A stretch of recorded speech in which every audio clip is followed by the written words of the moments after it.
Yes, hello, let's start the show. Welcome back to another edition of Cat Calls. I am Cat Vine, and this is my show that I do on Thursdays at least once a month, usually, here at youtube.com/@supercatworld. Supercatworld is my universe. It's a newsletter. It's these interview streams. It's edited videos. It's a justice documentary on YouTube right now that you can watch on this channel that you're currently watching.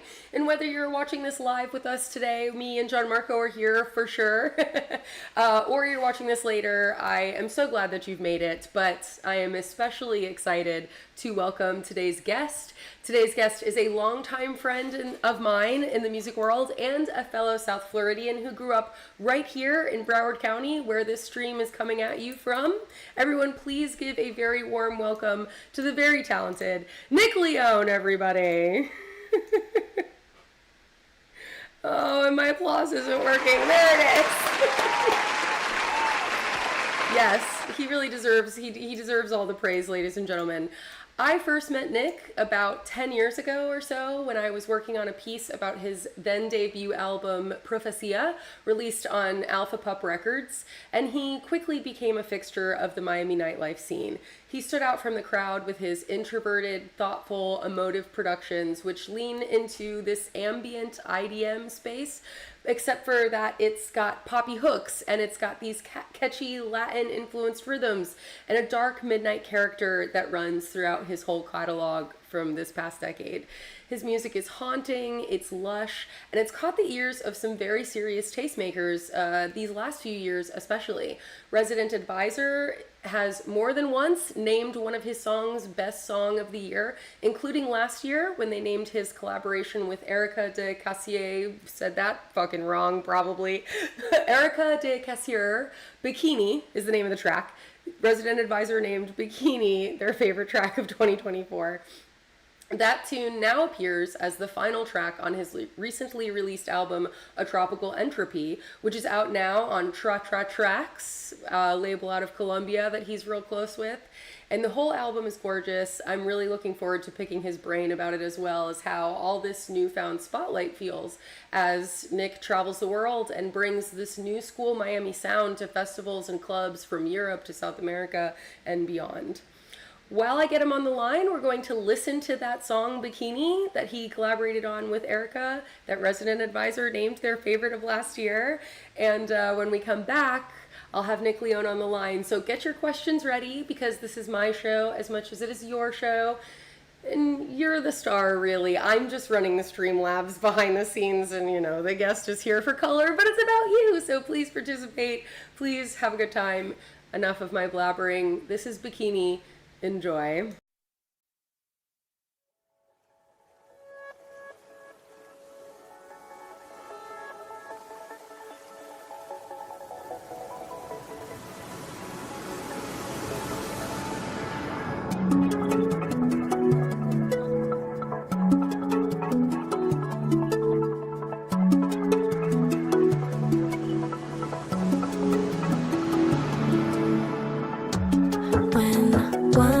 Meets love, it's hard to ignore.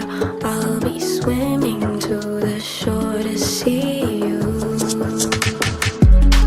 Every time you kiss me, I go crazy for the rush. And I know you're special, I won't hide it anymore. I won't let it slip and run out into the sand. I don't think I can.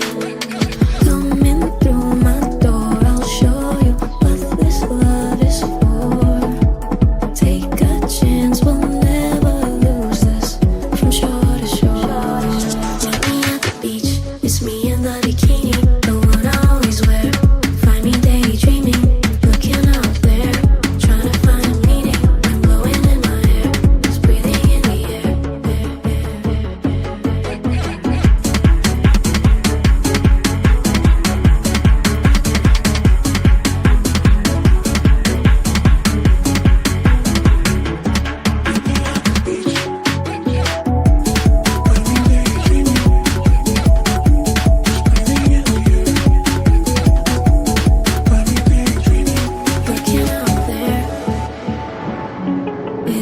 Seems so rare to have you near. I'll lean right in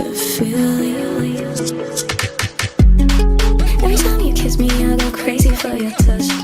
Yeah, you're really special, I won't hide it anymore. I won't let it slip and run out into the sand. I don't think I can.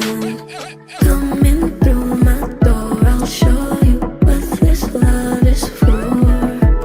Take a chance, we'll never lose this from shore to shore. Meet me at the beach, it's me in the bikini, the one I always wear. Find me daydreaming, looking out there, trying to find a meaning. I'm blowing in my hair, just breathing in the air. That time gives me I'm crazy for your touch. And I know you're special, I won't hide it anymore. Looking out there.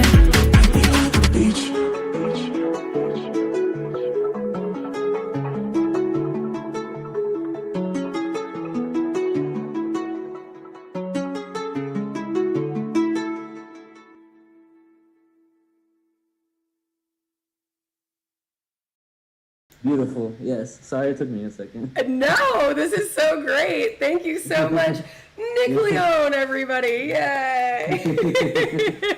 I like your Miami Dolphins shirt. I wore it for you. I wore it for you. With the hair to match, the teal. You Come know, on. yesterday I was filming a little sicky girl Instagram story on the couch, and I had a different Miami Dolphins shirt on, and I was like, yo, my hair right now is like really going with the Dolphins theme, and I almost wore a like a jersey, the Dolphins jersey for the chat today, just representing the 305 all over the place, but fuck it, this is what I put on. Yeah, no, that's perfect. It's perfect vibes.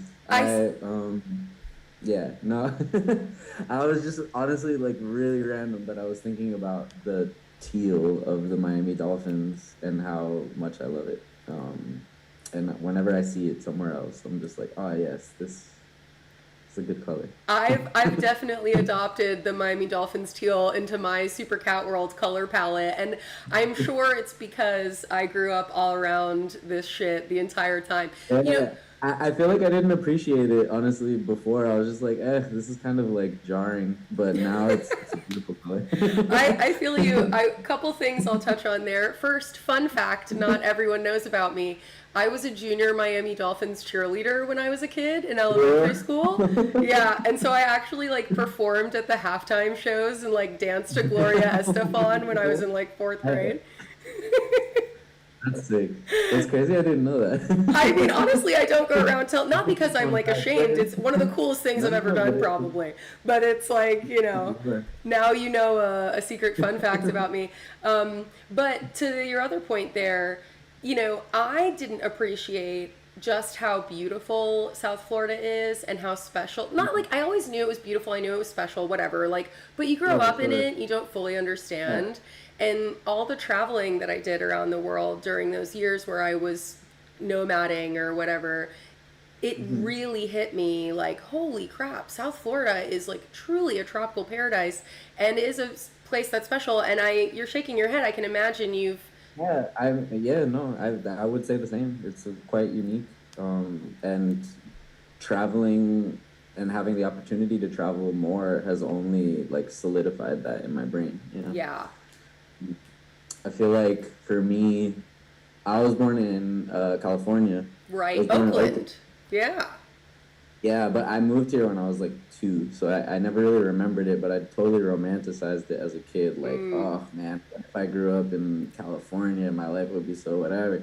And I feel like it took me a while to get out of that, and I definitely now wouldn't have had it any other way. I feel like it's such a part of my personality at this point. I know. Just being from here and finding people. Honestly, what's beautiful is like more so in the States, but like traveling like to New York or LA or other random places, you meet people, and a lot of the times the people that I like get along with really well are randomly from Florida.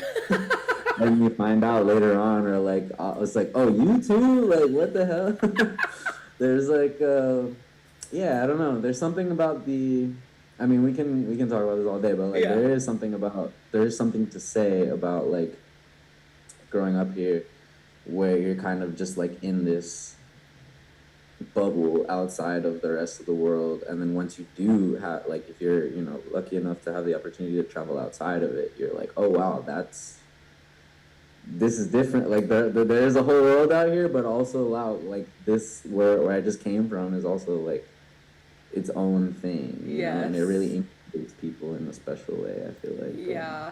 And I feel like as locals and people who are kind of always trying to represent for this area, like it's such an interesting city because it's it's so well known around the world and it's got such cultural cachet, but it feels like you're constantly coming up against the tourism ideal of what Miami and South Florida is versus like the real Miami, South Florida, and like besides Florida Man, which is its whole other side. I mean, even on that side of things, I was gonna say it's like we don't really have a lot going for us when you come to like when it comes to media. It's like, you know, we got Mar-a-Lago, fucking Florida Man, Epstein, Miami tour. You know, it's like that's why I feel like I have a responsibility to like really push. Like, wait, it's I know. It's not crazy. It's like constant. I mean, it is. It's right. Also like it's that exactly. It's that exactly where you're like, it's not that crazy. I mean, it is, but it's also. Yeah,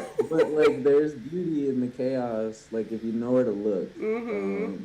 I say that to all of my friends, and you know, it's been really like. I feel like now it's more so like.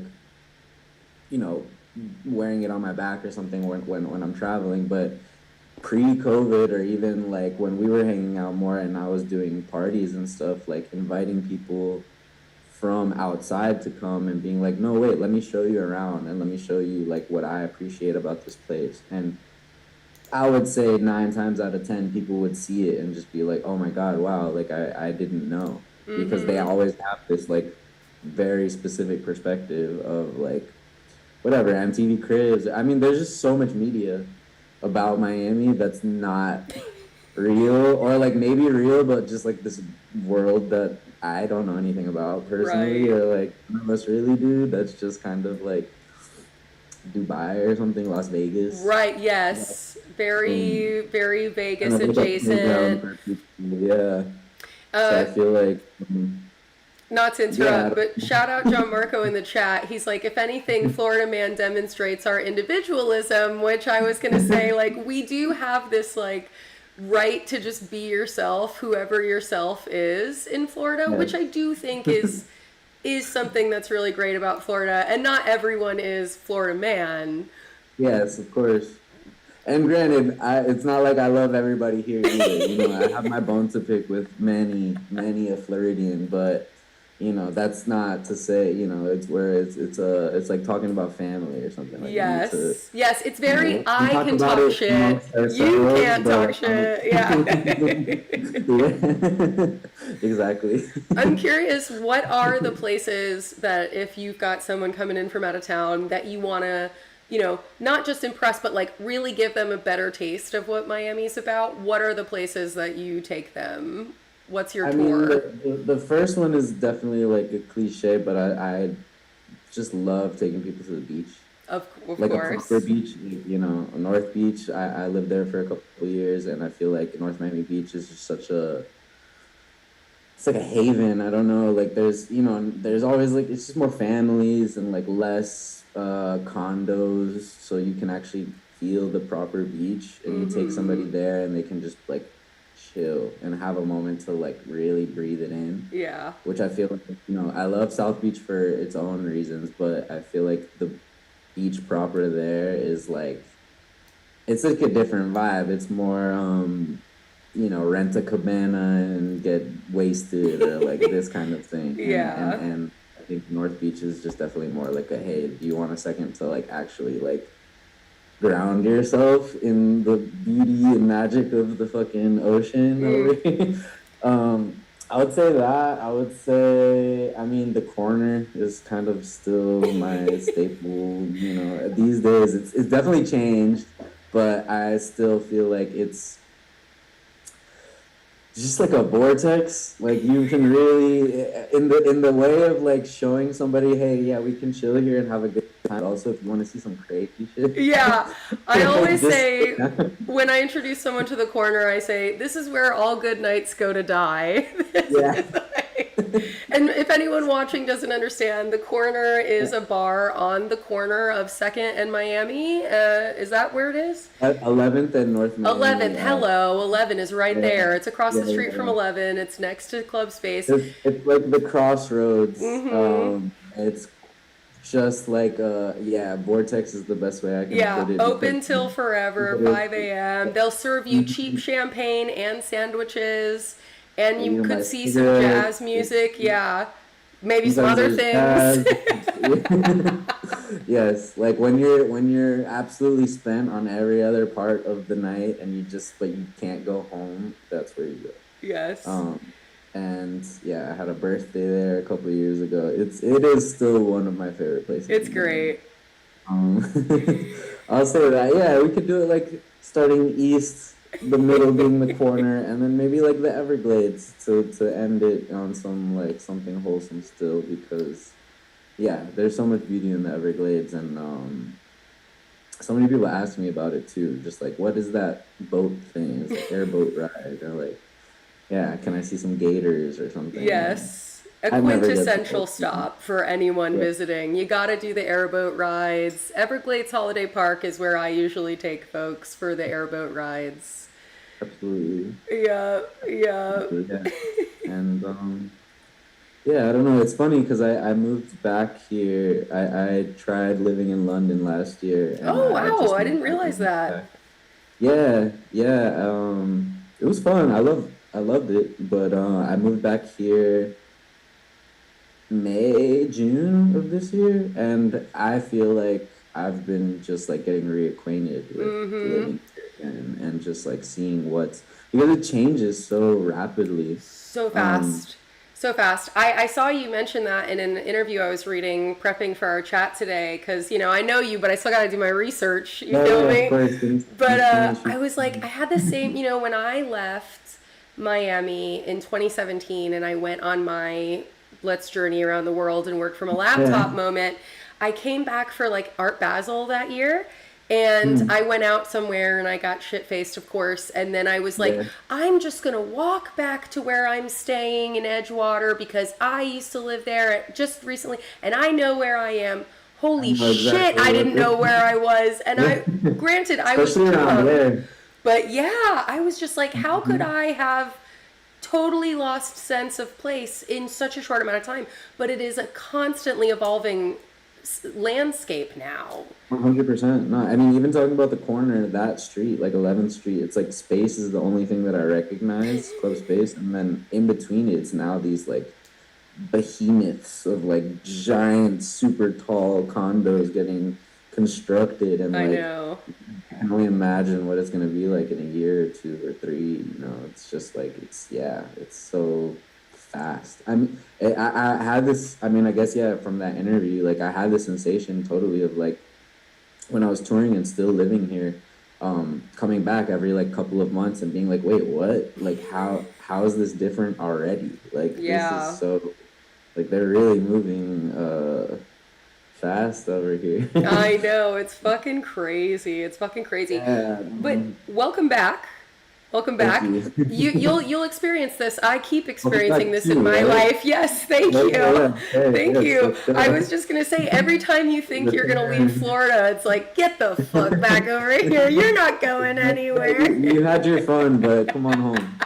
Yeah, but That's true. it's like it's funny how much you can come to love that. You're like, yes, thank you. I will come back. Yeah. Let's. There's so many things I could talk to you about. I told you this hour is gonna go fast. You're not gonna believe it. But you also grew up in Broward, and I grew up in Broward, and I technically am living now in South Broward, so it got me again. But I'm sure you can feel me on this. Like growing up here in Broward, the north sister of Miami-Dade, there's definitely a sense of like, I gotta get out of here. I want to do something bigger than this place. And Yes. it's strange how with age you can start to go, oh, but that place I'm from isn't so bad. But I would love to hear from you what it was like growing up in Broward, and especially because you've got the track Broward Boy on A Tropical Entropy, which is just so heartwarming to see. Thank you. Yeah. I mean, for me, it's like, yeah, you grow up and you do start to appreciate these things. And I think one thing that growing up in Broward, specifically Oakland Park, which is like right next to Fort Lauderdale, there's like not much going on. You know what I mean? Like, I was maybe the only person I knew that was making music, or like the kind of music I was making. I had one other friend that was making beats and stuff, and like I was recently talking to these this group Boy Girl from, well, they're also from Broward, younger cats, like 20 years old. And we got along because of this track, Broward Boy, which is kind of the reason for naming it this, like to just kind of put out that, you know, the call out for people that know. I love it. Yeah, 'cause like, you know, Miami is such a, I love Miami and I live here and I feel like I'm a part of this city. Absolutely. 100%. But I find that a lot of the times people do kind of forget or like gloss over the Broward side of things, and I feel like a lot of the people that I've grown close to in Miami even are from Broward that I'll meet here. And I think a lot of that has to do with just being in this place where it's like there's really not much going on, so you kind of have to just make it for yourself. And I feel like as I get older, I really value that, like having to just build up a willpower to like do something, you know what I mean? Because like, I mean, I'm sure a lot of people from like, not that I would call Fort Lauderdale or Oakland, I mean, maybe it's like a small town in a way. Like some of the vibe does feel small town. It's like Walmart, whatever, you know? Oh my like God, I grew up like playing tag in the 24-hour Walmart after hours because there was nowhere to hang out. That was it. It was like it's like parking lot. It's like getting high in the parking lot or something. So it's like just driving around looking, trying to think of something to do, but there's nothing to do. And so much of the music, like this album that I did, and I feel like honestly a lot of the music that I make stems from that exact feeling, like driving around in this car, just kind of like learning to appreciate things that might be mundane on first glance, but then when you pass them, you know, for the 100th time, you're like, wow, this like football field is one of them at sunset is maybe the most beautiful thing that I can think of. You know what I mean? Like just empty parking lot at sunset at this moment in time, it's just like when I feel real nostalgia, or like when I'm traveling and I want kind of like there's this movie, I was making a joke with a friend, there's a movie Collateral, I don't know if you remember that movie with Jamie Foxx and Tom Cruise, where he's like a cab driver and he has this poster or like a little postcard in his car that's like an island. He's like, whenever I get stressed, I look at this, and like I always I thought of the album Tropical Entropy like this postcard, because I was making a lot of it on the road, like traveling around Europe in the cold and doing like, you know, it was fun and everything. But I mean, anytime I got homesick, I would think of that, and I would think of the kind of these images more, just like football field, parking lot, empty at dusk or like dawn. With like maybe a handful of friends and a blunt or something like this, and just like, wow, that the colors, the sensation of, you know, yeah, I don't know, there's also maybe like a teenage sensation to it too. It just like feels like endless, or almost like this liminal teenage space, and that's always been really inspiring for me. And when I think of Broward, I think of that, and I think of yeah, just like this whole side, like how much beauty there is in things that we take for granted. Yes, I completely understand and 100% agree and relate to you. Like I'm always talking about my favorite, which first of all, I don't think I've actually seen Collateral. I've heard of it, but now I have to listen to it. In the chat, John Marco saying one of Tom Cruise's best, so I need to watch this. But I always say Richard Linklater is my favorite director because he does these slice of life films, which are the same thing, right? It's like celebrating the beauty in the mundane moments of life that seem like they're not the things that are moving the plot of your life forward, but that's where like I don't know if that's because of like the mindfulness zenness of life, but it's just like it's these little moments that fill the space in between the big ones, the highs and the lows that like give me that, oh, I just love it. And I love when people appreciate that.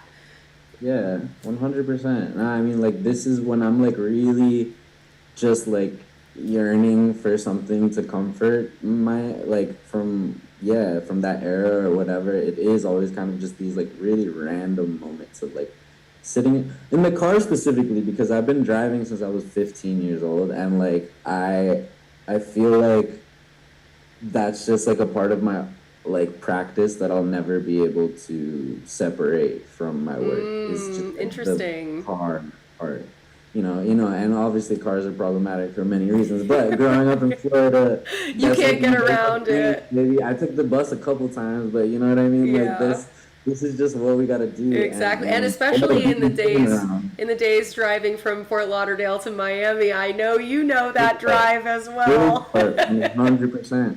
I mean, I moved to Miami, maybe when I was like 22, but I started coming to Miami when I was 18, so it was like midnights driving. Yeah.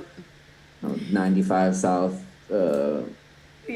Shout out 95. Take it. The road that keeps us going, although one of the world's most dangerous, as it turns out. 100%. Specifically here in Miami, it's horrifying. You can always tell when you've crossed the county line too, because it's just like the car swerving gets even more insane. Yeah, it's like the chaos. They turn up the chaos meter ever so slightly, and then as you keep going further south, it's just like, all right.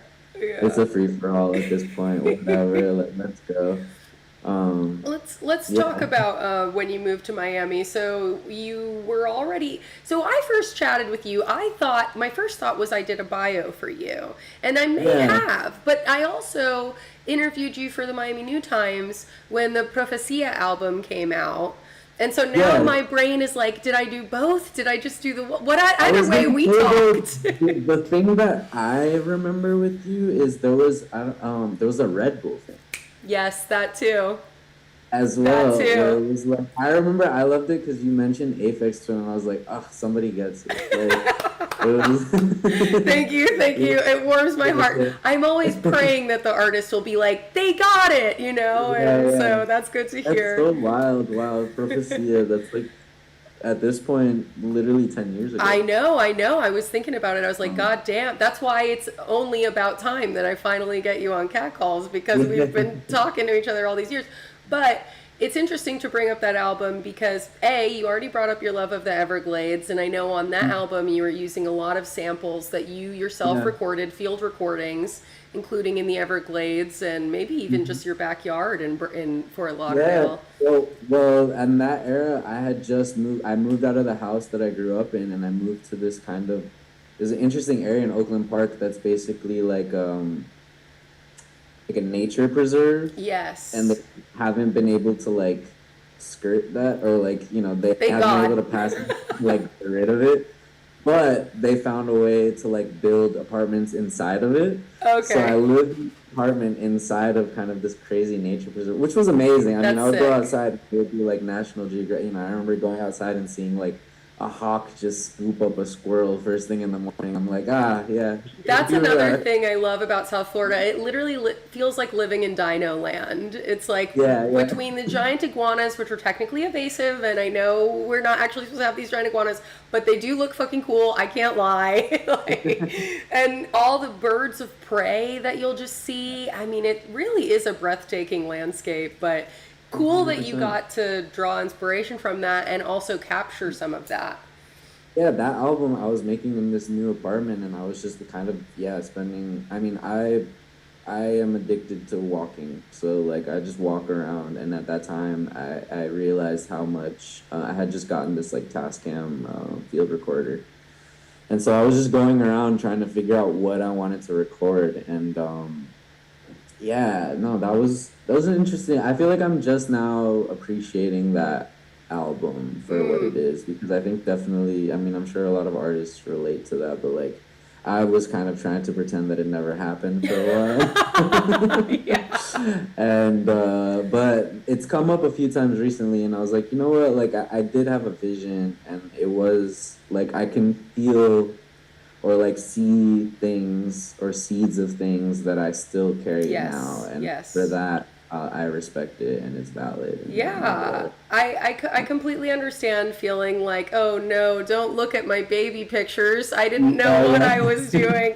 But it's exactly what you were saying too about like capturing this liminal space feeling. Like I think Mm, that sense is very much still on that album, and like some of the fun ways that you play with textures mixed with this kind of ambient melodic background, like that does feel like it's kind of your calling card yeah. in a sense, and that was there. And to be so young in your career and have found that much of a sense of voice is pretty remarkable, honestly. Like at least when you go back and listen to your first big release or whatever you want to say, at least it doesn't sound like someone else exactly. You know, Yeah. it's not like a carbon copy of your influences. No, I mean, I definitely, there was like moments of things that I was totally like obsessed with in that time, but I don't think it's that like straightforward or obvious. Like I Yeah. know it because I was there, but like, Right. And yeah, I think, you'll always be more aware of that stuff than other people. It's the curse of yeah, being the creator behind something, is you know what is happening, but other yeah, people have no idea. They're just enjoying, you know. yeah, 100%. And I think I am happy with, you're right. Like it was like a certain like theses or things that I was interested in that I was just like, you know what? Like this is gonna be the thing that I explore in my own work. Mhm. Because that album came out at a time where I was doing a lot more production for like other artists, Mhm. and this was like kind of the first opportunity to, you know, take the time to do something just like, hey, what happens when I get the platform and like I have something to say? Like, what do I have to say? Yeah. And so it was nice. It was a nice challenge, and yeah, I should listen to it again You and should. see. I listened to it a bit today while I was prepping as well, and I was like, Was it you? You mentioned like Diplo, Florida. Do you remember this yes, album? Yes. yes, I Yeah. do. And I remember bringing it up to you too because his first album, Florida, uses a lot of field recordings like that as well, Yeah. and is very another person who I'm sure at a point in his career was like, don't listen to this, and no one Yeah. tell anyone I'm from Florida. Like, Yeah. I'm from Philly, I'm from Philly, I'm from Yeah. Yeah. Philly. Exactly. But I think he's come around on it a little bit as well. Oh yeah. Um, Definitely. but talk to me about when you moved to Miami and what, you know, I think of that time period and I think of your work on the Space Tapes label and what really felt like a coming together of creative people in the Miami music space where at the time it had been very much about the touring DJs who came to town to play the bottle club and like Yeah. this big EDM explosion. And it was like maybe post EDM explosion, you know, and a bit of the aftermath Yeah. of that. But like, The Afterglow for sure. Yeah. yeah, but there was a space maybe for local producers and DJs to decide, hey, what are we about? And like, it seems like what y'all were doing around there was a big part of figuring that conversation out. But I'd love to hear what you remember about that time and what sticks out about Yeah. it to you. I mean, I think about that time very fondly. Honestly, like the place that I've just moved into now is quite close to the house that I moved into in this era, which was like 2016, 2017. I moved in with my friend Ashley Solage, Ashley Venom, who's Mm-hmm. now in New York, amazing DJ. Shout out Michelle Bernard, Ashley. Yep. who's 3 Points legend. Mm-hmm. I And had her on Cat Calls in the original season, actually. Yeah, nice. so shout out Ashley or Michelle? Ashley. Yeah, yeah, nice, Yeah, nice. Shout yeah. out. Go find it on YouTube now.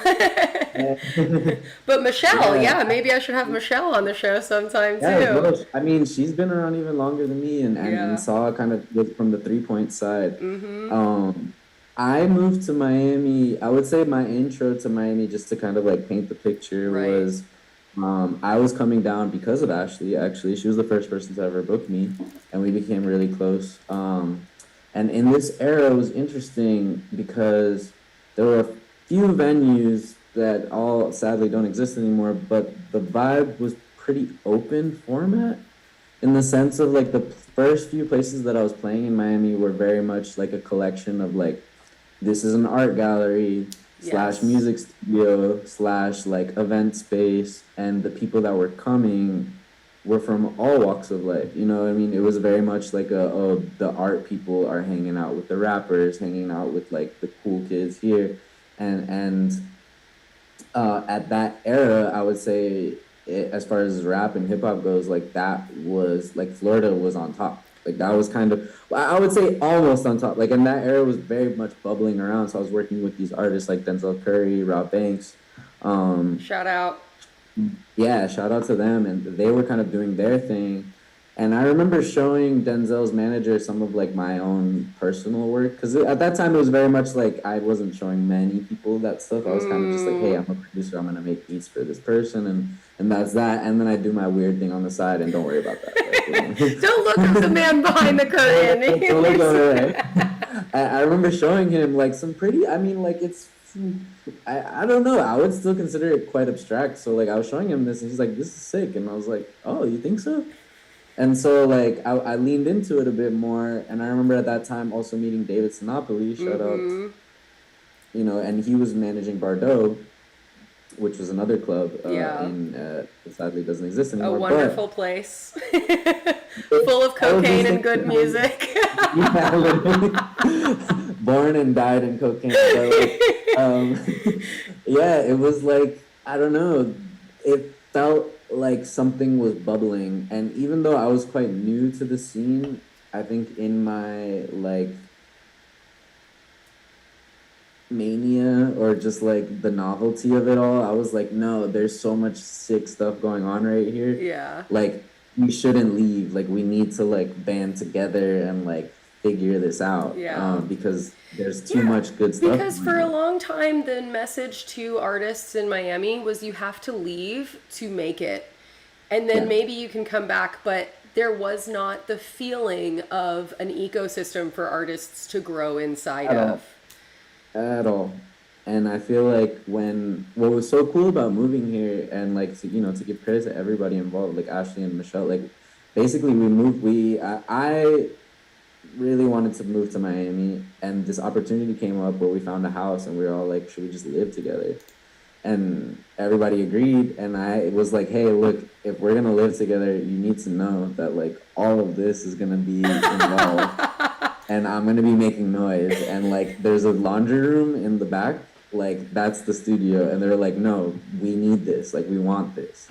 So I'm very grateful to them for like putting up with me figuring my shit out. Hell yeah. It's so important to have that supportive community who is encouraging and like dapping you up, and like, people now talk about Delulu or whatever, but like it takes a certain level, and I'm not saying that obviously it's working, but you need to have that slight like insanity to be like, I'm just fucking doing this, because if you doubt it for a second, or you let yourself doubt, of course you doubt, but if you let yourself give into that doubt, oh, I don't know, I'm embarrassed, oh God, I don't know. Yeah.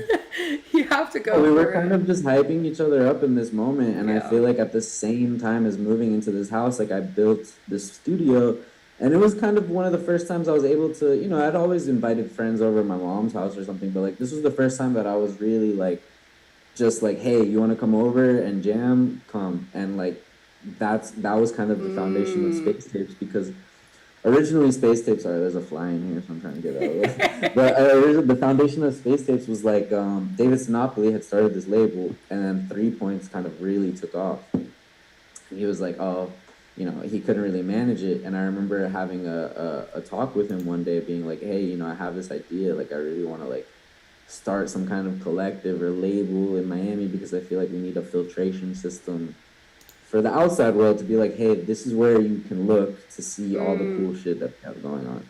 And he was like, you know, if you want to just take over Space Tapes, I would love to support whatever you do. Like this could be like a cool way to keep it alive. And I was like, you know what?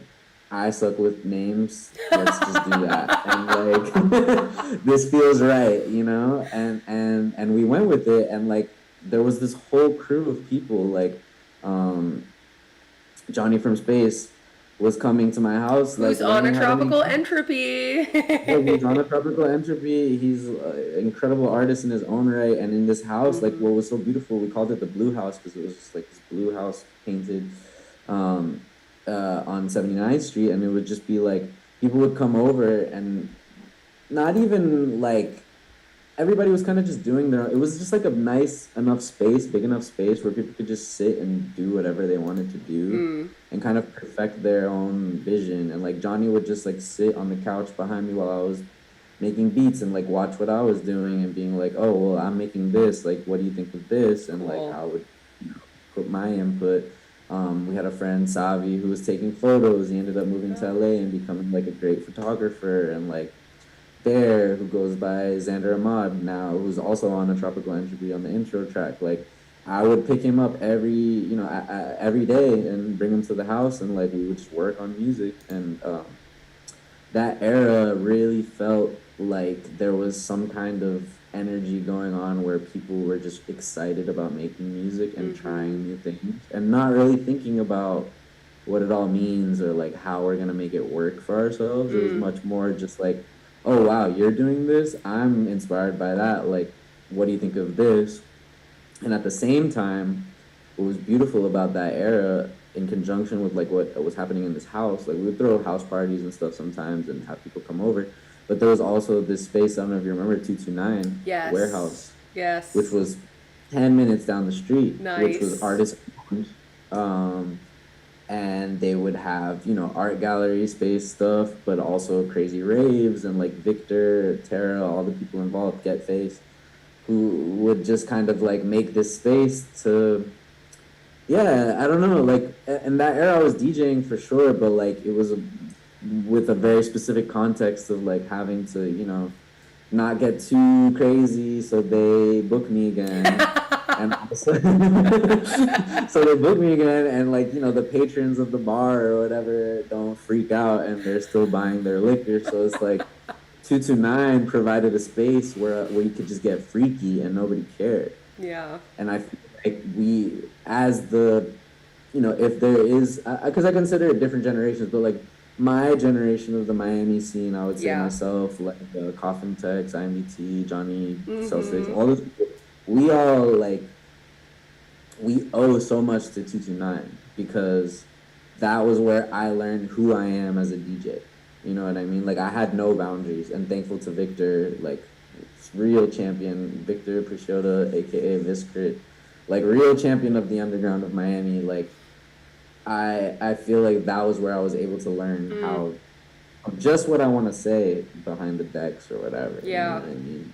And it was really beautiful. I feel like it just kind of all happened through this era of like 2017 to 2019 when 229 closed, and then that just like being I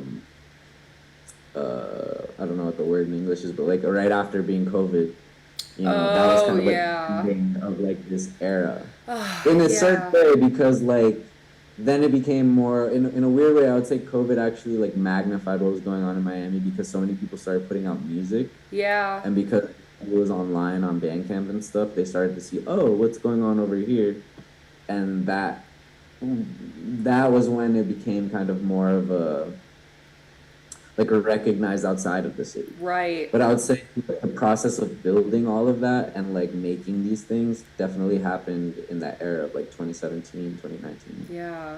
Bitter lived here at that time. There was just so many people coming in, and we were all just like stoked. Gami as well. Like, Yes. I don't know. Ultra Them now. That goes by Ultra Them now. Yeah.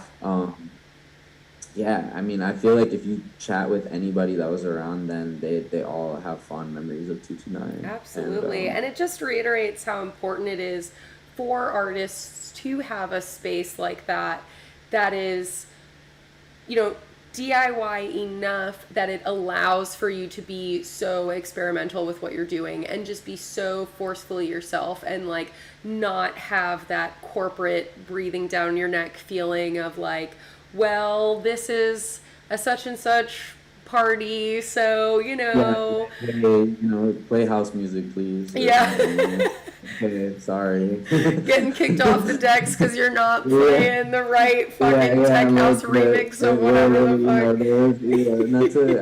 fuck. I'll say it now, but they really were like watching the BPM. If you were going too high on the BPM, they would come in. The BPM police would come in and be like, crazy. Hey, I believe you, right? Yeah. That's how we get the legendary DJ Shadow 2 Future mix when he got kicked out of Mansion before the first 3 points, He was like, oh, sorry, I upset Big Brother over here. Literally. No, it's so different. And what's crazy now, I would say, is like, it's not linear in the sense of like there's certain things that I feel are better now. Yeah. And other things that I feel like, wow, I missed this. Because like on the one hand, I would say there's definitely not enough spaces for like this kind of stuff. And especially for younger people to just kind of like cut their teeth or like learn about what they like. But I would also say that now it's way less conservative on the dance floor. Like you can get away with so much, and all the stuff that I felt like myself and the other contemporaries were like fighting for. Is now the norm, which is beautiful. We did it. You did it. Literally. Well, I want to talk about that a little bit too.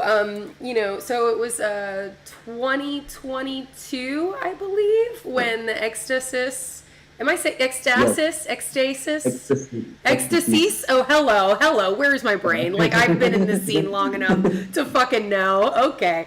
Ecstasies with DJ Babitar was named the top track by Resident Advisor for the year, or by some other folks as well? It was 2022, on RA. Yeah, and so that was like a big moment for you and everyone around you, I'm sure, just by extension. Yeah, I feel like it definitely had ripple effects for sure. With the scene but where were you when you found that out, and how did you feel about that in the moment? And like, was it surprising to you? Did you have any idea something like that was coming? And did it then feel like, oh shit, oh boy. Yeah, what's funny is I think I finished that track in LA. I really romanticized like traveling places for like a month and renting a place to work on music. Like that's just like my thing. And I decided on LA for 2022. And I remember this tune in particular, what's funny is, it might have been 2023, wow. I think it might have been 2023 because 2022 was 3 points. And I basically, during 3 points, I played a lot of DJ Baba's stuff because I was really obsessed with his work, all the Raptor House stuff. And I remember posting a video of my performance at 3 points and him following me. And we started having this conversation, and it was just like, wow, like, you're such a legend. He's like, hey, man, like, if you ever want to work on something, I'm game.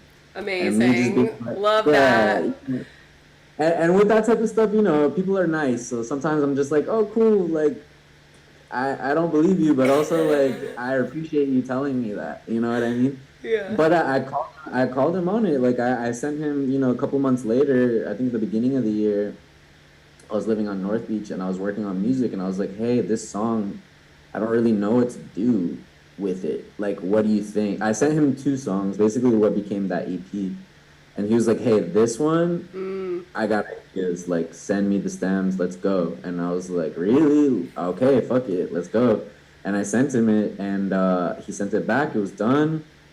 I gave it to the label, TraTraTrax, and they were excited about it. I mean, originally, I'm not gonna lie to you, like, I've said this before in interviews and stuff, but, like, I personally was like, I don't know about this. Because, like, the breakdown and all this stuff, I was like, oof, this is feeling a little, like, too, like, festival. This isn't the message we want to send to the people. Yeah, I was just like, I don't know, man, this might be a little too cheesy. And then I'm so thankful for Verraco, who runs the label, who helps run the label. him just being like, "You're tripping, like this is gonna be a hit," and me being like, "Sure, whatever you say, bro," and basically like having the confidence to just like put it out, because I did, I was really into this kind of like and something that I feel I'm starting to understand about the music that I like to make and do is when it feels like it's from a certain time, but that time doesn't actually exist. Like Ecstasy for me was like kind of this like late 90s, early 2000s tribal Latin house thing, but like what if it actually sounded like it was from 30 years later or something like that? Yeah.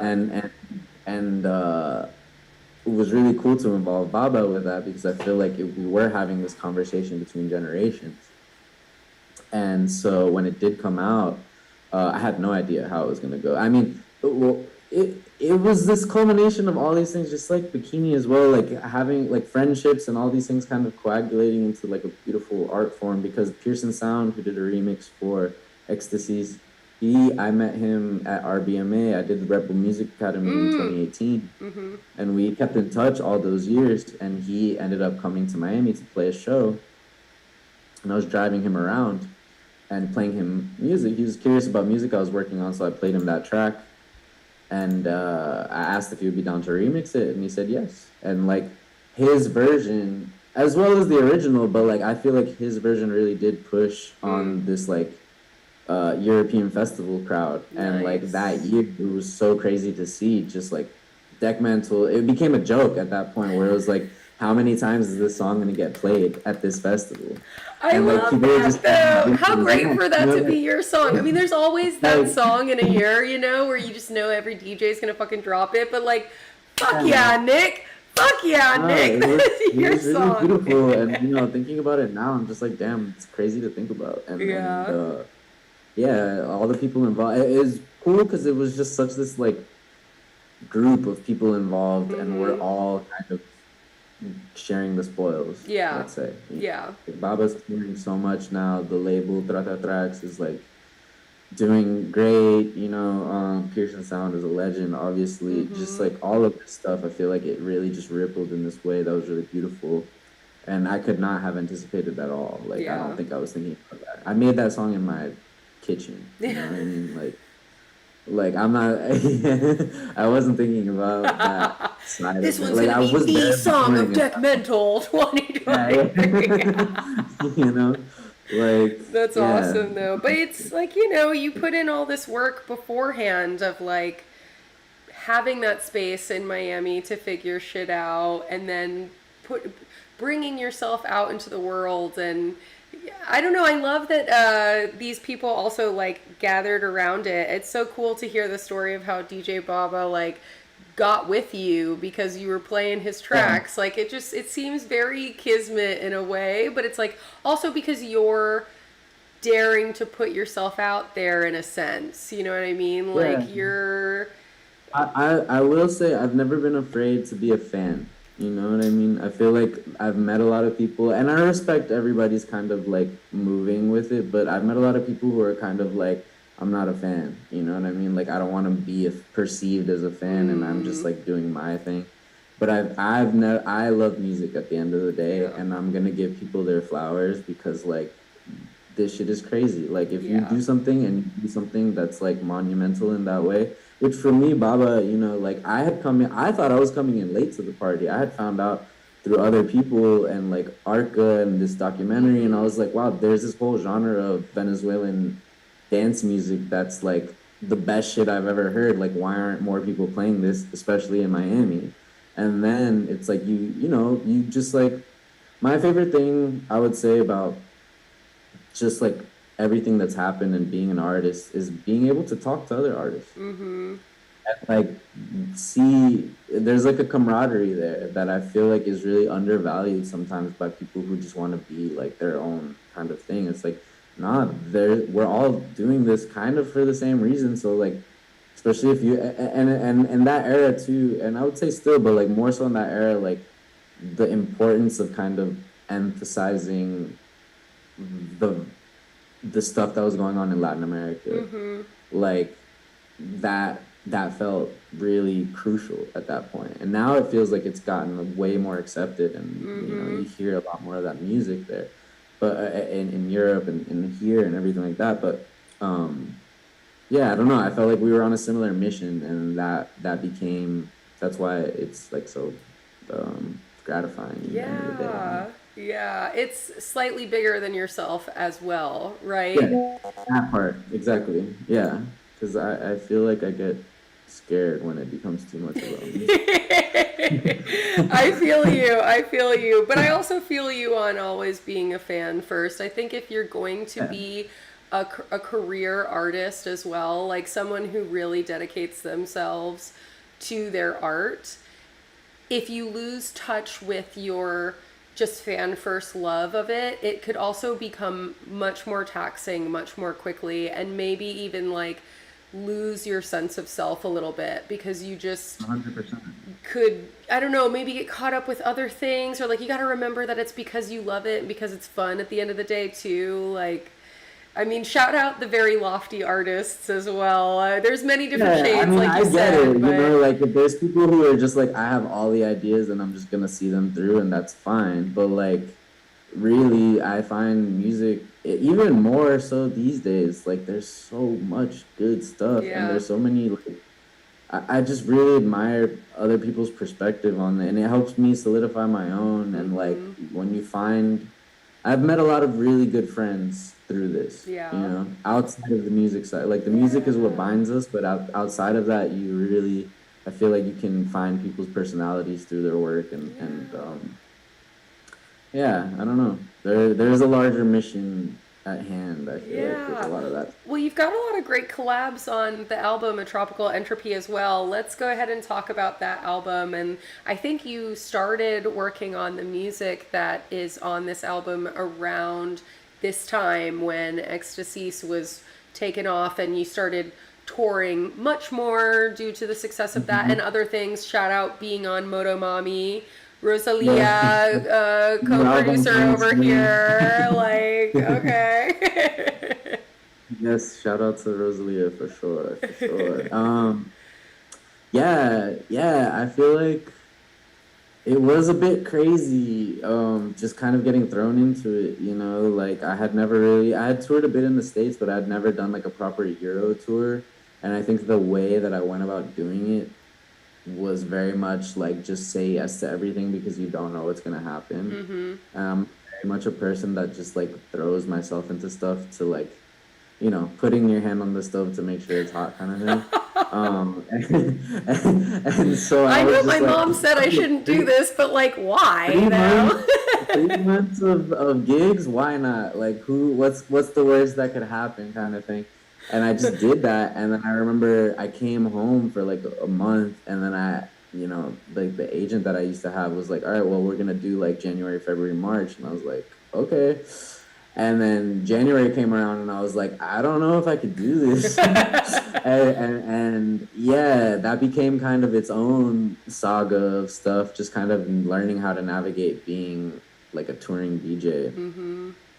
Who is like, I wouldn't consider, up until that point, I wouldn't have even labeled myself as like a DJ first. Right. It was very much like I make music, and this is kind of, on a more shallow side, like DJing is the fastest way to make money as an artist. Yeah, and it's how you get unfortunately. in front of people because unfortunately, just releasing a track onto the internet Yeah. is no promise that anyone will hear it. You gotta get out For there. other people can be lucrative in its own way, but that check's not gonna hit for like 2 years. So like, you know, Real talk. and it was amazing. Like I was so just kind of blown away by the novelty of it all, and like being in places I had never thought I would be, meeting the people there that were doing what I was doing in Miami in their Yeah. respective cities. Yeah. But I think throughout the whole thing, there was something missing, and what was missing was just like being with myself and being able to make music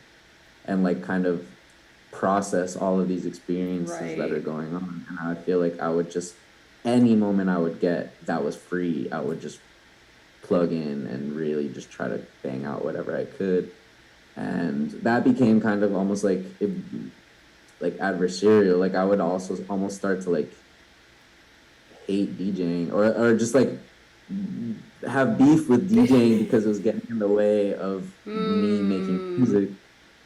And I feel like a lot of this, and then just getting homesick after a while, you know, because I was like, while I'm away, I keep coming back and it's not recognizable. Like I don't feel like this is the place that I just left. And then like, you know, relationships and friendships and these kinds of things starting to, you know, reckoning with, it's not all amazing. You know I what I know. mean? Like I think traveling's great, but like you really start to learn like, hey, wait a second, like all of these things take effort and like you really have to just like go out of your way to really let people know that you care about them or that like you're not, you know. And I'm very much like aloof. Like I in the beginning I was like, well, I'm gone, I'll see you next time, you know what I mean? Like you can text me if you want, maybe I'll answer, but like, you know, that comes with its own consequences and you feel it later on where you're like, oh man, like I'm lonely, or like I miss my friends, and like why am I not texting these people when I have free time? Yeah.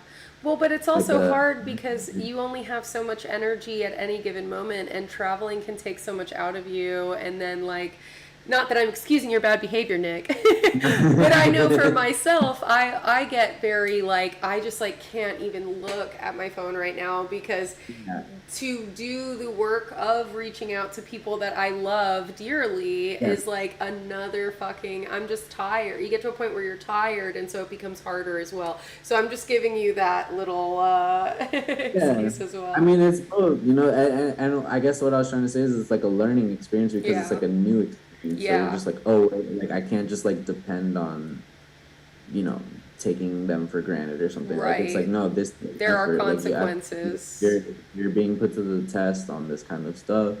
And I think the album for me was very much reckoning with that and like trying to process these things. And the music I was listening to was a lot more introspective and like kind of just being like, you know, I love club music, I love electronic music, but this I don't party like that. You know what I mean? Like I do, but I don't. So it's like, why, as an artist, you know, you talk about Profecia, it's like that felt like a genuine expression of my soul. And like, not to say that ecstasies isn't, it is for sure, but in a different way. And it was like, okay, well, if I'm gonna do this kind of like, one, I was like so set on doing an album because I had to prove it to myself that I could do one. But two, it's like, okay, if you're gonna do an album, you have to do something that's real, and you can't just make a bunch of bangers and like do something that's like I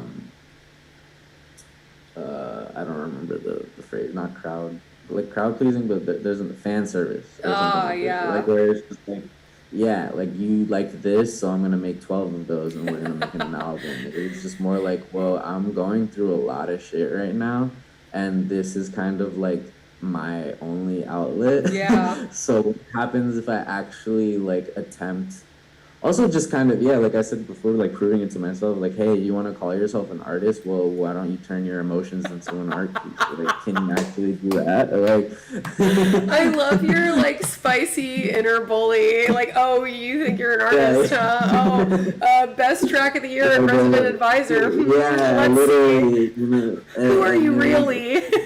Like, come on, guy. Like, what do you really have to say? And so, you know, I'm super grateful to like the collaborators as well. And it was on a like a different note. It was very much like I've had these parallel worlds of like working on music for other people, producing for other people, and then doing my own thing on the side. That's like very much my thing. But I was kind of getting tired of juggling them both. So I was like, why can't we meet in the middle and just like, what happens when I just like show how these two things can coexist?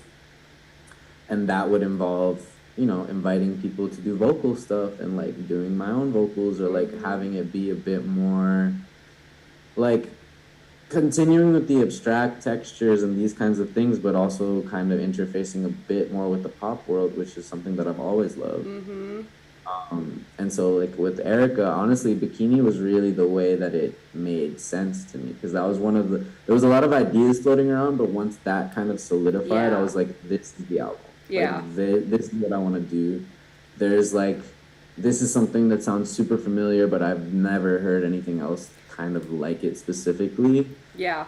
And it's touching on the thing that, you know, I'm hopelessly obsessed with, which is South Florida, Miami, the beach, the sunset, like all these things, like how do we combine them? And once that came together, I was like, oh my God, okay, this makes sense. And the rest started falling into place, and I kind of just had that as like a anchor, let's call it. Yep. The rest of the album.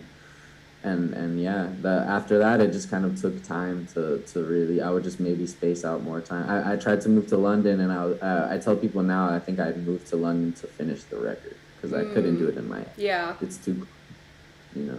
It's too what?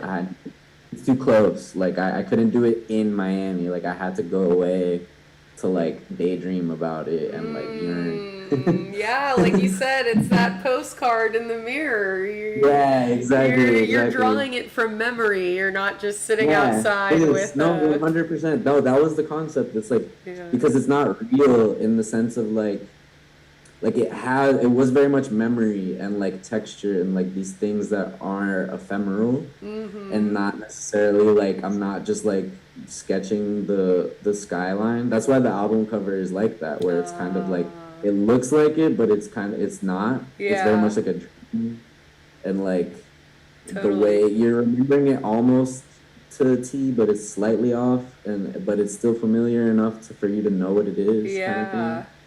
And for me, that's like the sweet spot with music and art and all this kind of Very stuff. smart, Nick. I like that. I like that. You did it. You proved it. You proved it. Hey, Nick, you're an artist. I appreciate it. And I don't even mean that facetiously one bit. I'm joking when I say it. But trust me, I struggle with this, so it was good to. For me, it was very like fulfilling for it to come out, and then for it to get recognized the way it did was really heartwarming, because I was like, hey, like, this is who I am. What do you think? Yeah. And I'm really and like you're inviting people now, you know, like all this time in the past decade that it took you to be like, no, I don't know, maybe I'm not ready for you to look yet. And now you're just like, yes, welcome. This is what yes. Welcome to my crib. literally, this is what we got. Come around.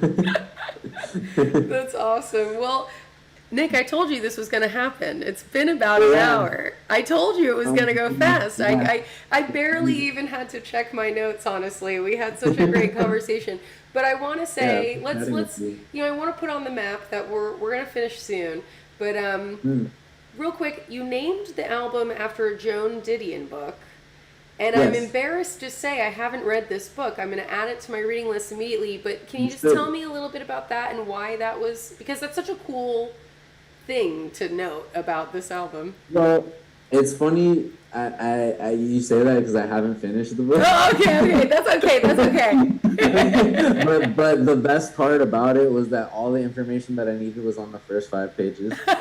Shout out. Including the However, I will say what was really beautiful about this book, it was gifted to me from a really, really close friend. And basically, I started reading it after all the music was finished, and I was kind of figuring out the rest of the world and you know, the title and all of this kind of stuff.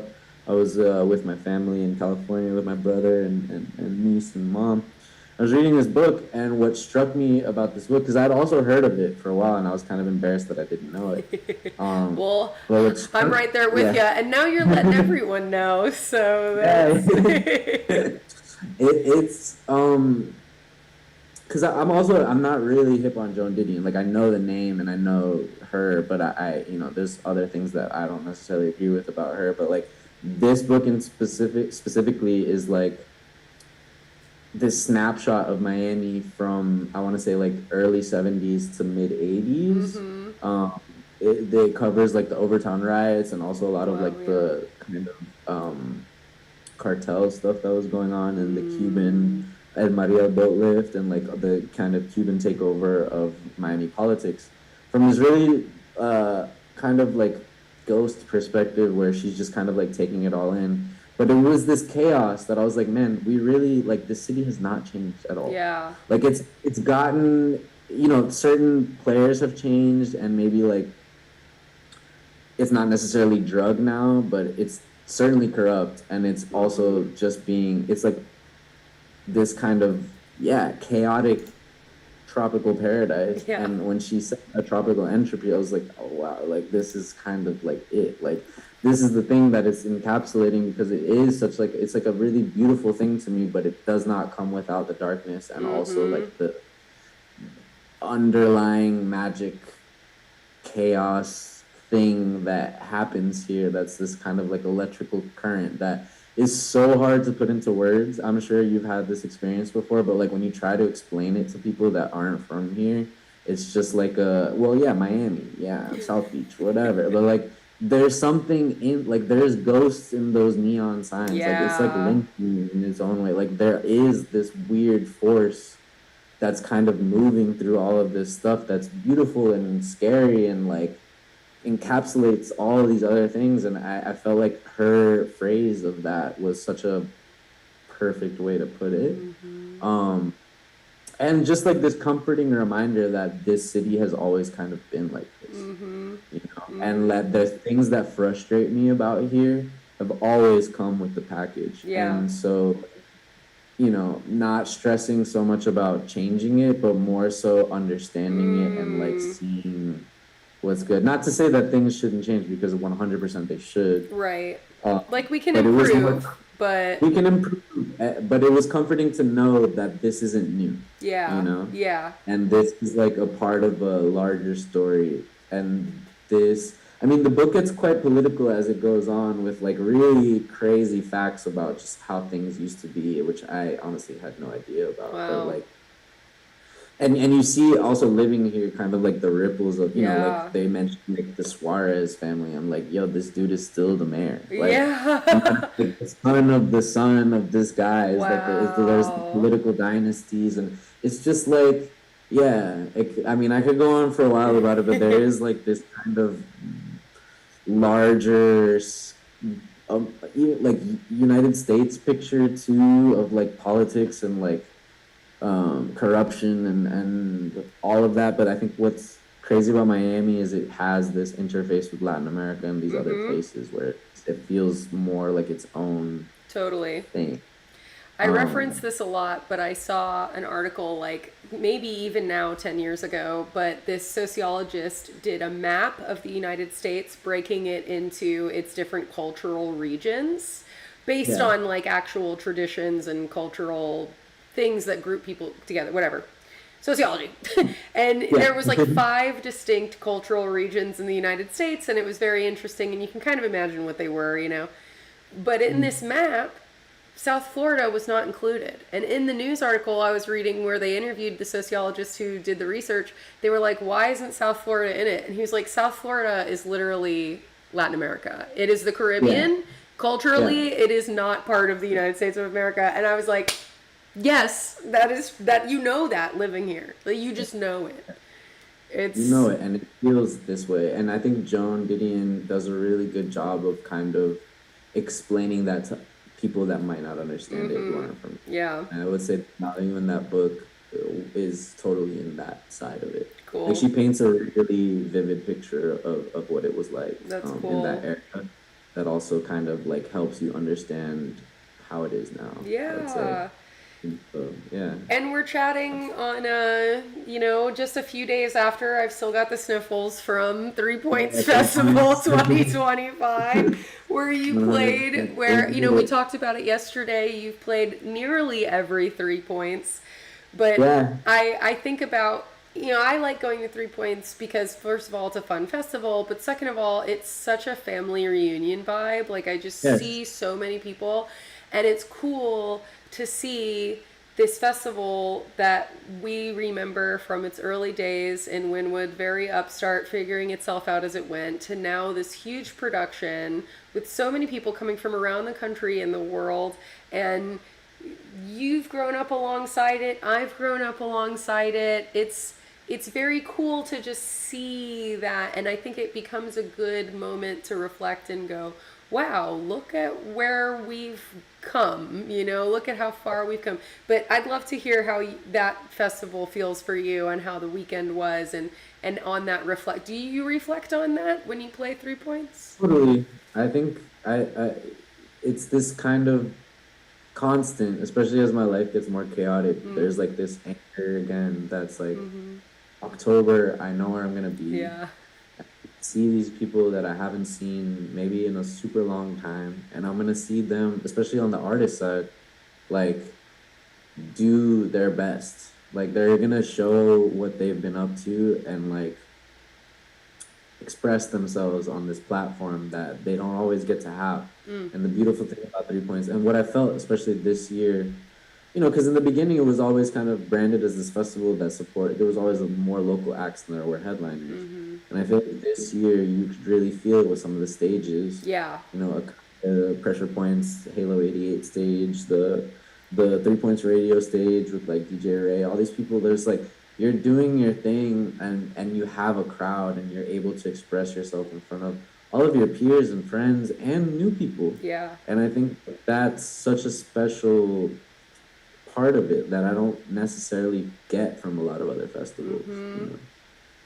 Yeah, they really amped up the stages. That the main stages have always been quite large, but I noticed that these other stages have really been given much more space to shine, and all the trappings that it takes to really learn these people that maybe they don't know these local DJs the way that you or I do.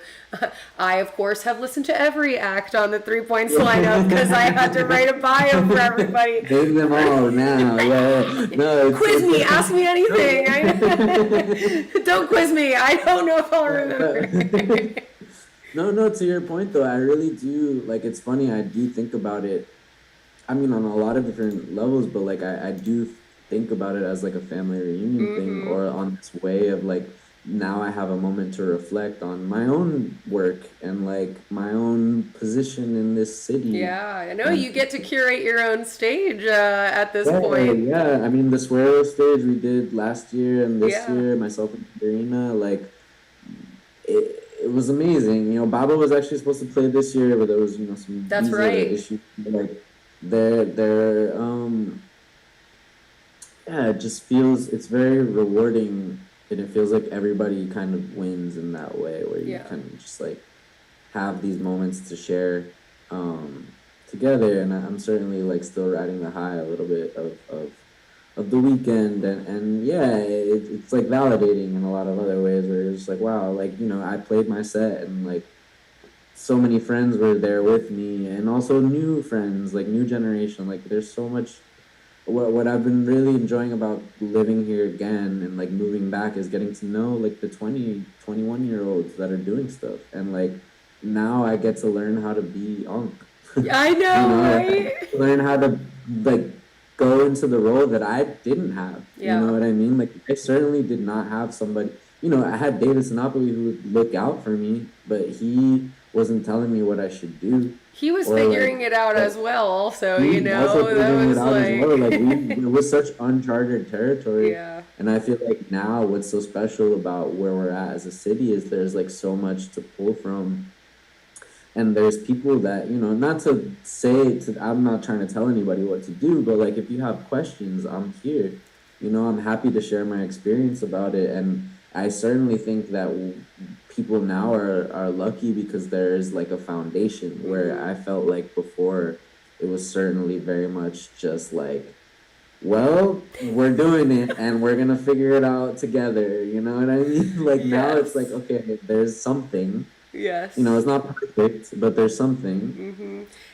And you can build off of that. Exactly. And it's so awesome to hear you say that. I love that attitude. And it is something insane about like looking around and realizing, oh shit, am I one of the elders in the room? Yeah, literally. I fucked around and became someone who knows something, I guess. I mean, I'm still figuring some shit out, but I personally love like the mentoring energy, or like just being, I'm all constantly pleased. This is crazy. I've had a few times people at festivals or whatever will be like, I'm sorry to bother you, but I love your stuff and blah, blah, blah. And I'm always just like, first of all, don't you ever be sorry. Get over here. I'm giving you the biggest, can't even believe you know what I'm doing, you know? But it's just like, I love to share information and talk about this stuff. And so like, it's so cool that you did what you did when you didn't even know you were doing it, because it's just what the fuck y'all were doing. And now you get to stand on top of that and be like, hey, I see you over there. You're cool. Come over here. Like, let's all stand together and share ideas and have fun. And by the way, that thing you were thinking of doing, just do it like this. Yeah, like, watch out for this guy. Yeah. Exactly. Yeah, no, it's beautiful. I really, that's something that I really appreciated about moving back here, and something that I'm trying to get more into, because it helps me as well, Yep. Nothing shows what you've learned like trying to teach it. Exactly. Well, Nick, this has been so heartwarming and so awesome and so easy. And thank you so much for being my first guest in this new space where I'm in. And it seems like things went well. No one in the chat told me that they couldn't hear what we were saying or anything. So I think I've figured it out. Yeah, beautiful. On the way out, I am going to play True Religion, which is your collaboration with Shy Girl and Pink Pantheress and Isabella Love Story. And I'd love to hear any thoughts you have to share on that track. Again, it's cool that we're showcasing it because it's you producing for another artist, which is a big part of your career, whether people realize it or not. 100%, no, and it's something that I would really love to continue to do. I think what's sick about that track is just like getting cool with Shy Girl. I mean, Isabella Love Story is somebody that I've worked with for a couple of years now, and like having Shy's trust to kind of like make this other tune that's a bit more dance hall, tropical vibes. I'm happy that we're sharing it. Also, exclusive plug for you. I love that. Basically. Yeah, Shy Girl, I did a remix for her she has a song called Body that's like a quite like big from her previous albums. I remixed it with this artist 6X, and it's gonna come out in like 2 weeks or 3 weeks or something like that. Yeah. So I thought it'd be nice to kind of just like prep for this other layer of stuff. And also, shout out to she was one of the people that I was hanging out in when I was living in London, so I have a lot of love for Shy Girl. Hell yeah. I appreciate her letting me into her world. Yeah, I'm a huge fan of her work. She's got such an awesome, like, definitely ravey vibes, but like with that sick pop diva energy, and like she's got a voice for sure. She's like, 100%. She's got her own thing going on, and as soon as I heard it, I was like, what? Give me more of that. You don't seem shy. What are you talking about? Not at all. No. It's almost like I could, that Miami Trina energy a little bit. Yeah, that's so true, actually. Now that you mentioned it, damn, I have to talk to her about this. Yeah. Okay. Well, cool. We'll play that, and thank you so much for joining. You're welcome back anytime. Next time we got some shit going down. And be safe out there in all your travels. I know you're going back out on tour like imminently. You've got more dates coming up. I'm so glad. I mean, and I ran into you at Portola as well. Yeah, Disco. No, that was amazing. That was so fun. Yeah, you already know. I'm sure there will be many more of those. Yes. That's heartwarming too when you run into people in random spaces like that, and you're just like, oh my God, thank God. It's cool. Thank you so much. Have a great day or night. Yeah. Bye. All All right, that was so great. And Torden Strike, you made it. I'm glad to see you in the chat. And John Marco, thank you for the thoughtful comments. Everyone who was watching and lurking and didn't say anything, I still love you. And anyone who's watching this after the fact, thank you so much. Wasn't Nick just a great guest? I knew Nick was going to be great. It had been a long time since we had a formal on the record conversation, but you know, every time I see him around town, I try to check in and see how he's doing, and it's been amazing to watch his career take off the way that it has in the last few years. But he's really been putting in work, and so have all the other people in Miami. 3 Points was so fulfilling to reconnect with everyone in town and see people from out of town as well. Anywho, thank you so much for joining. I will be back next month. I don't have the ability to tell you who my guest will be just yet, but I will make sure that I share that information here. And again, if you want to stay in touch with me, at SuperCatWorld or at CatSaysKill on Instagram. I'm thinking I'm going to just turn the main IG into the SuperCatWorld IG, because it turns out I'm not very good at running 2 Instagrams, but I'm on TikTok, here on YouTube, and the Cat Scrawls newsletter. Also Discord. I'll drop some links in the chat while we watch True Religion with Shy Girl, Pink Pantheress, and Isabella Love Story, produced by Nick León, not credited as such exactly, but he is there on the recording, making some beats along with the ladies. I hope you enjoy, and you know, until next time, see you on the internet.